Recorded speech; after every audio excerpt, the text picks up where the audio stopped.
নমস্কার, শুরু করছি বাংলা স্ফেয়ারের দ্বিতীয় পর্ব, ভোট লাফটার শো। প্রথমটিতে আমি রচনা বন্দ্যোপাধ্যায় সম্পর্কে বলেছিলাম। এই এপিসোডে আমি অন্য দুজন চরিত্রকে নিয়ে বলবো। একজন অভিজিৎ গঙ্গোপাধ্যায়, অন্যজন কৃষ্ণনগরের রানীমা। কথায় আছে, ঢেকি স্বর্গে গেলেও ধান ভাঙে। অভিজিৎ গঙ্গোপাধ্যায় যেখানেই যান, কলকাতা অথবা টিম্বাকটু, তিনি অভিজিৎ গঙ্গোপাধ্যায়ই থাকবেন। অতএব কলকাতায় তার মুখ থেকে আমরা যেসব কথা অমৃত বচন শুনতে অভ্যস্ত ছিলাম, তমলুকে গিয়েও দেখতে পাচ্ছি এই গরমে, চৈত্রের নিদাঘে তিনি সেইভাবেই সমানে গর্জন করে চলেছে। গর্জন করতে গিয়ে কখনো মমতা বন্দ্যোপাধ্যায়ের মৃত্যু ঘণ্টা বাজিয়ে দিচ্ছেন, কখনো নিউজ 18 চ্যানেলের একজন নিরীহ অ্যাঙ্কারকে যা মুখে আসে তাই বলে তার সম্পাদককে তুলে গালাগাল দিচ্ছেন। এবং আমরা যারা অভিজিৎ গঙ্গোপাধ্যায়ের ভক্তবৃন্দ, তারা দুহাত তুলে বলতে শুরু করেছি, যা বলেছেন বেশ করেছে। দেখুন, আমিও কথা বিশ্বাস করি না যে অভিজিৎ গঙ্গোপাধ্যায় মমতার মৃত্যু ঘণ্টা বাজানোর কথা বলেছেন। তিনি যেটা বলতে চেয়েছিলেন সেটা হচ্ছে মমতা বন্দ্যোপাধ্যায়ের দলের মৃত্যু ঘণ্টা। এবং এই মৃত্যু ঘণ্টা শব্দটা আমরা মমতা বন্দ্যোপাধ্যায়ের কাছ থেকেই বাংলার রাজনীতিতে ধার করেছি। আপনাদের স্মরণে থাকতে পারে, ব্রিগেড প্যারেড গ্রাউন্ডে বিরাট জনসভা ডেকে তিনি সত্যি সত্যি একটা ঘণ্টা নিয়ে এসে বামেদের মৃত্যু ঘণ্টা শুনিয়েছিলেন। অতএব তাঁর অস্ত্রে তাকেই যদি অভিজিৎ গঙ্গোপাধ্যায় বধ করতে চান, কারুর কিছু বলার থাকবে না। কেবলমাত্র দলের বদলে ব্যক্তির মৃত্যু ঘণ্টা বাজালে যে কোলাহল উঠবে, এই উত্তপ্ত বাজারে ঠিক সেটাই হয়েছে। এবং তৃণমূল আর এটা ছাড়তে কসুর করেনি, সোজা নির্বাচন কমিশনে গিয়ে যা বলার তা বলে এসেছে। তবু আমি এটাকে গায়ে মাখছি না, বুঝতেই পারছি এটা একটা স্লিপ অফ টাং। কিন্তু নিউজ 18-এর অ্যাঙ্কার অয়মের একটা নিরপরাধ প্রশ্নের জবাবে যেভাবে অভিজিৎ গঙ্গোপাধ্যায় গর্জন করে উঠলেন, সেটা আমার মতে প্লেন অ্যান্ড সিম্পল অসভ্যতা।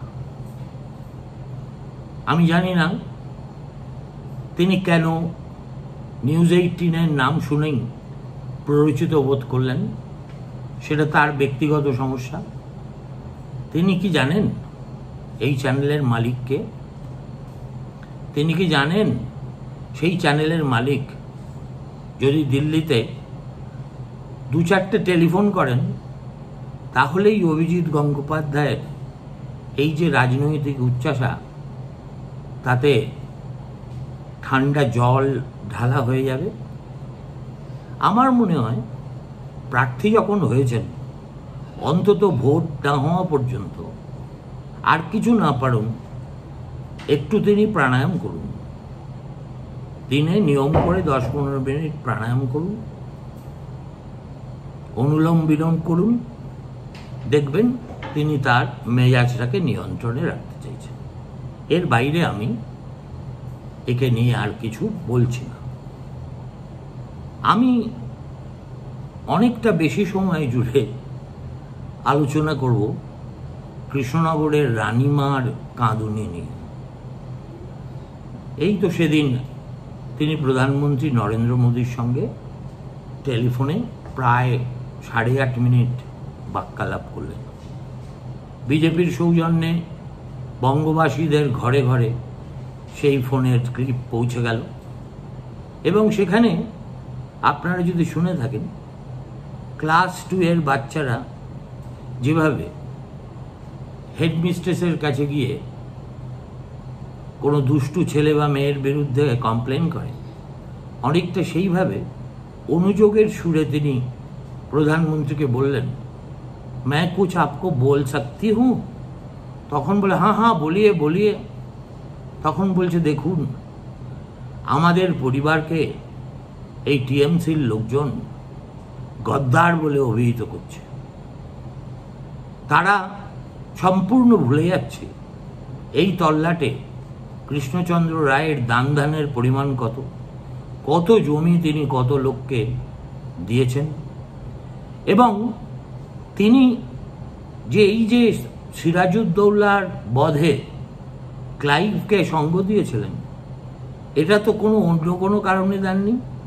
তিনি চেয়েছিলেন সনাতন ধর্ম রক্ষা করার জন্য। কেননা সিরাজদৌলার মতো একজন অত্যাচারী শাসকের হাতে হিন্দুরা এতই বিপন্ন বোধ করছিলেন যে তাকে সরিয়ে দেওয়া ছাড়া কোনো সাচ্চা হিন্দুর কাছে আর কোনো রাস্তাই খোলা ছিল না। আমি শুনলাম আজ তাক চ্যানেলেও রানীমা ঠিক একই কথা বলছেন। ধরে নিচ্ছি কৃষ্ণনগরের মহল্লা মহল্লায় তিনি একই কথা বলছেন। এটাকে বলে, এই কাঁদুনিকে বলে ঝাড়ের বাঁশ নিজের দিকে টেনে আনা। তিনি এই কথা বললেই পারতেন যে দেখুন, আমি তো এই কৃষ্ণচন্দ্রের পরিবারের গৃহবধূ, পাপ যদি কেউ করে থাকেন তাহলে আমার স্বামীর পূর্বপুরুষ করেছেন, তার দায় আপনারা আমার উপর চাপাচ্ছেন কেন? এই রকম একটা মুতোর জবাব দিতে পারলে হয়তো বিতর্কের অবসান তিনি করতে পারতেন। কিন্তু এই যে সনাতন হিন্দু রক্ষার্থে কৃষ্ণচন্দ্রের নিবেদিত প্রাণ নিয়ে তিনি যে ঐতিহাসিক ব্যাখ্যা দিচ্ছেন, সেটা যে কোনো বাঙালির প্রতিবাদ জানানো উচিত বলে আমার মনে করি। শুভেন্দু অধিকারী যদি কৃষ্ণচন্দ্র রায়ের প্রেক্ষাপট, ঐতিহাসিক প্রেক্ষাপট জেনে রানীমার কাছে গিয়ে প্রার্থী হওয়ার আবদার জানাতেন, তাহলে হয়তো তিনি কৃষ্ণনগর অবধি যেতেন, কিন্তু রাজবাড়িতে পা দিতেন না, কিংবা কলকাতায় তাঁর ডেরাতে তিনি থাকতেন না। আমি ধরে নিচ্ছি শুভেন্দু না জেনে এই কাজটি করেছেন। কেন বলছি কথা? দেখুন, আমরা সিরাজউদ্দৌলা, পলাশির যুদ্ধ, এগুলো বাঙালিকে নতুন করে তার ইতিহাস ব্যাখ্যা করার কোনো প্রয়োজন নেই। আমরা সবাই জানি মির্জাফর সেই যুদ্ধে কি ভূমিকা নিয়েছিলেন। আমরা বাকি হিন্দু কয়েকজন শেঠ, জগৎ শেঠ, জগৎ বল্লভ এটসেট্রা এটসেট্রা, এদের কি ভূমিকা ছিল তাও আমরা জানি। আমরা যেটা জানি না, এবং যেটা কোনো এক অজ্ঞাত কারণে পশ্চিমবঙ্গে স্বাধীনতা উত্তর যে ইতিহাস চর্চা হয়, তাতে এই কলঙ্কের পর্বটা একেবারে ধুয়ে মুছে সাফ করে দেওয়া হয়েছে। কেন? সেটা হলো, কৃষ্ণচন্দ্র রায়, মির্জাফর যদি বেঈমান হয়ে থাকেন, কৃষ্ণচন্দ্র রায় ছিলেন বেঈমানস্য বেঈমান। যদি আপনারা তার প্রমাণ চান, একটু লেখাপড়া আপনাদের করতে হবে। একজন ভদ্রলোক ছিলেন, তার নাম ডব্লিউ হান্টার। তিনি স্ট্যাটিস্টিক্যাল অ্যাকাউন্ট অফ বেঙ্গল লিখে জগৎ বিখ্যাত হয়েছিলেন। তার জেলা ভিত্তিক যে অ্যাকাউন্টগুলো ছিল, তার মধ্যে ডিস্ট্রিক্ট নদিয়া এবং যশোর, এই দুটো সম্পর্কে লিখতে গিয়ে 1875 সালে তিনি লিখেছেন। তাতে তিনি বলছেন, the part taken by Krishnachandra Ray of Nadia in the establishment of the English power reflected credit on his foresight and in recognition of the services rendered by him, Lord Clive conferred on him the title of Rajendra Bahadur. He was also presented with a dozen guns used at Plassey. They may still be seen in the Rajbari. কৃষ্ণনগরে আমার এক প্রতিবেদক বন্ধুকে phone করে জানলাম 12টা কামান এখন আর নেই, কিন্তু একটা এখনো রাজবাড়ির প্রাঙ্গণে শোভা পাচ্ছে। আমি মনে করি আমাদের উপর্যুপরি রাজ্য সরকারের নির্বুদ্ধিতা এবং কৃষ্ণনগরের মানুষের পরম সহিষ্ণুতার কারণে ওই রাজবাড়ি এখনো অক্ষত হয়ে দাঁড়িয়ে আছে এবং ওই কামান ঠিক ঘুরিয়ে রাজবাড়ির দিকে কেউ তাক করছে না। তার জন্যে রানীমা কৃষ্ণনগরবাসীকে গড় হয়ে নমস্কার জানাতে পারেন, কিন্তু তার বেশি তিনি করতে পারেন না।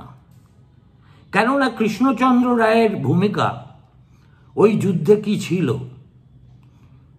সেটা যদি আপনারা জানতে চান তাহলে একবার দয়া করে পলাশীর যুদ্ধ নামক দীর্ঘ মহাকাব্যিক কবিতায় কবি নবীনচন্দ্র সেন কি বলেছিলেন সেটা দয়া করে যদি পারেন একবার পড়ে নেবেন।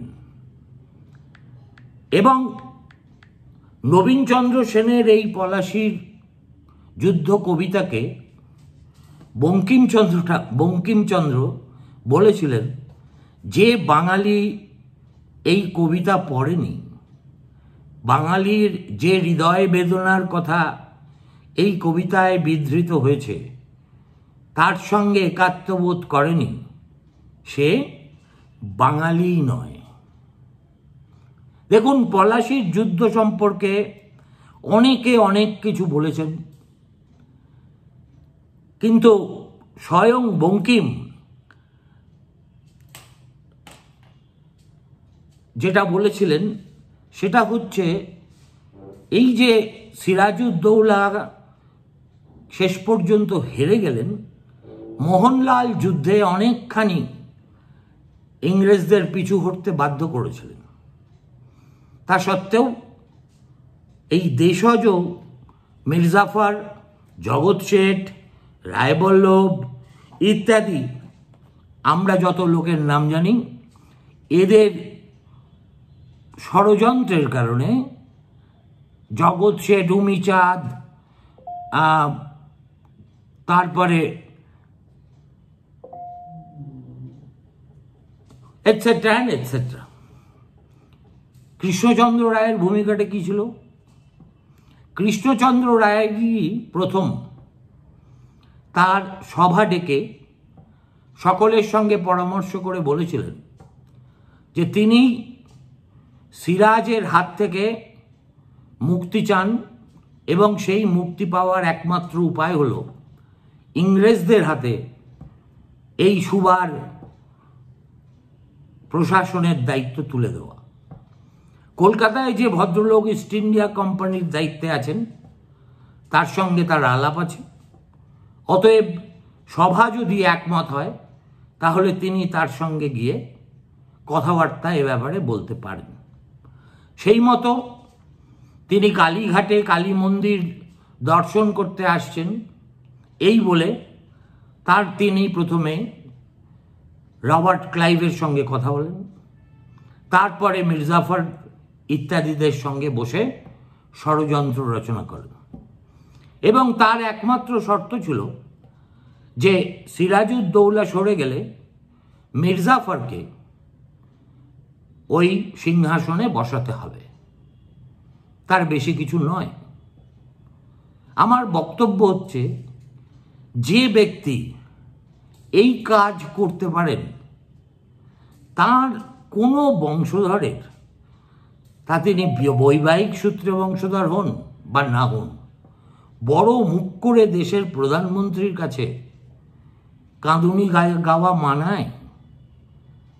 আমি জানি না কৃষ্ণনগরের মানুষ ওই তল্লাটের মানুষ এই রানিবার প্রার্থীপদকে কোন চোখে দেখছেন? কিন্তু ইতিহাস তো তিনি তার একটা মন্তব্য দিয়ে বদলে দিতে পারবেন না। তাকে এবং এই যে ডব্লিউ হান্টার যে কথা বলছেন, তাতে তিনি বলছেন যে there was already a disaffected faction at the Nawab's court. আমরা সবাই জানি, consisting of merchants, bankers, financiers, powerful zamindars like the Jagat Seth brothers, Mahatab Rai and Swarup Chand, Raja Jankiram, Rai Durlab, Raja Ramnarayan, Raja Manik Chand, এরা কেউ কিন্তু মুসলিম নয়। Who felt threatened by the assertion of independence by a young Nawab enthusiastically trying to record the balance of power in his court. সুতরাং এদের যে ষড়যন্ত্রের নেচারটা কি ছিল সেটা কোনো মার্ক্সবাদী ঐতিহাসিক উন্মোচিত করেনি। ইংরেজরাই, যারা পরবর্তীকালে এই পলাশী যুদ্ধের সূচনার পরে ভারতবর্ষের মাটিতে গেঁড়ে বসেছিল, তারাই একের পর এক এ কথা বলে গেছেন। যেমন ধরুন শ্রীরামপুর মিশনের উইলিয়াম ওয়ার্ড, তিনি রাজীব লোচন বন্দ্যোপাধ্যায় 1805 সালে কৃষ্ণচন্দ্রের একটা জীবনী লিখেছিলেন। সেই জীবনীর উপর নির্ভর করে এই যে কনস্পিরেসির কথা আমি বললাম, সেই কথা আমরা এখানে তার প্রতিধ্বনি দেখতে পাই।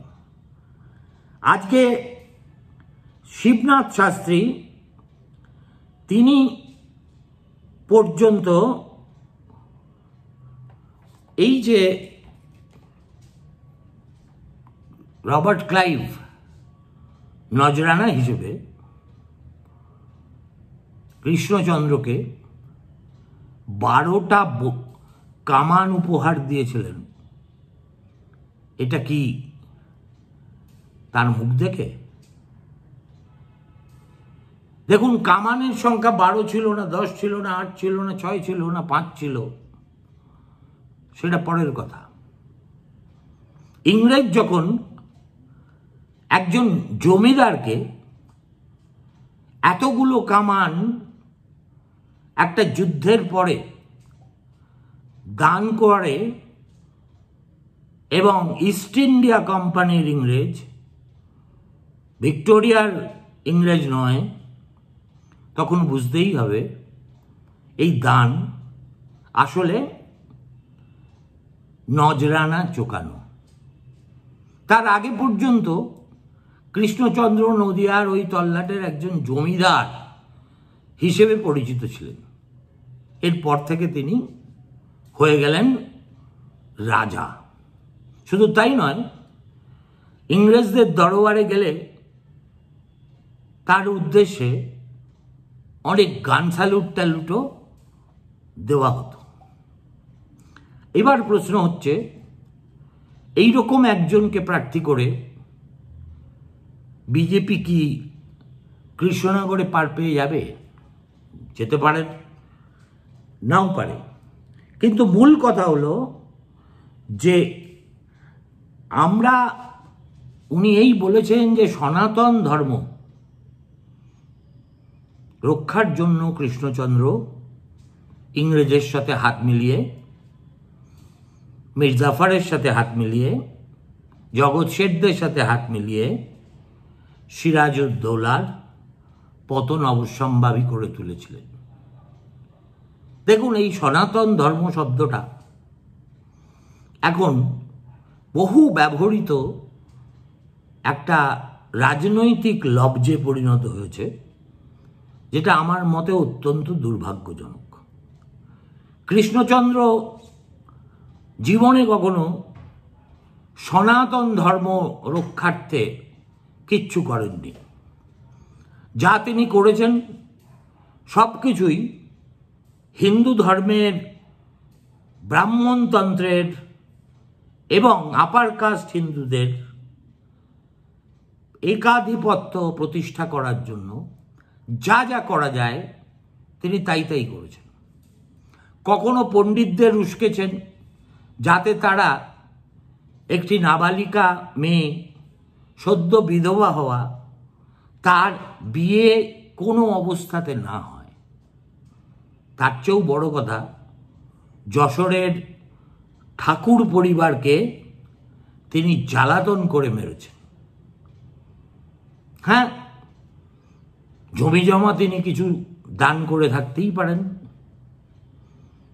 আফটার অল গোপাল প্রামাণিক ওরফে গোপাল ভাঁড়, ভারতচন্দ্র রায়গুণাকর, রামপ্রসাদ এরা তার সভা আলো করে থাকতেন, সেটাও ঠিক। কিন্তু তার এই দান ধ্যান অথবা গুণীজন সম্বর্ধনা দেশদ্রোহী হিসেবে তার বড় পরিচয়টাকে কিছুতেই বিলুপ্ত করতে পারে না। সুতরাং আমার মনে হয় একটু কাঁচা খেলা খেলে ফেলেছেন শুভেন্দু অধিকারী। ভালো থাকবেন, শুভরাত্রি, নমস্কার।